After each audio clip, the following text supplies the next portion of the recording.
10 anos, 56 millóns de euros investidos e 130 puntos de vertido contaminantes a ría menos. Estas son algunhas das cifras que nos deixa o balance que a Xunta fai da execución do seu plan para o saneamento da ría de Arousa. En total, estamos a falar de 87 millóns de euros no plan de saneamento local da ría de Arousa, dos que, como decía, 56 millóns de euros están executados, 14 en execución e, polo tanto, máis do 80% do plan de saneamento da ría de Arousa está executado en execución e queremos seguir avanzando. O control dos vertidos ao mar, a execución e posta en servizo de infraestructuras de saneamento e a depuración e xestión destes equipamentos son as tres liñas básicas que segue o plan, un traballo que aseguran beneficia ao sector productivo do mar. E hoxe xa todo o saco de Vilanova está dando valores de zona B.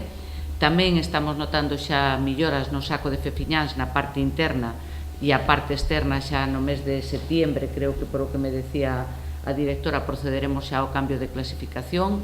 Como digo, son zonas que tradicionalmente eran clasificadas como zona C e non víamos a posibilidade de darlle final a ese tema e hoxe podemos presumir de que xa a inmensa maioría dos bancos marisqueiros de Galicia se atopan en zona B. Ademais, a Xunta prevé un investimento de 17 millóns de euros na mellora dos sistemas de saneamento de Cambados, Vilanova, A Illa e Vilagarcía. Aquí tamén se mellorará a depuradora.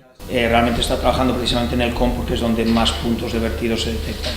Y es básicamente porque las estaciones de bombeo que tiene aguas abajo, pues cuando llueve colapsan directamente, ponen en carga los colectores y alivia por varios puntos.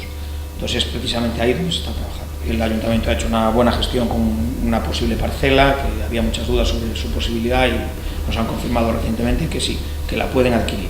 A obra de maior envergadura que se está a executar na actualidade en Rianxo por valor de 14 millóns de euros.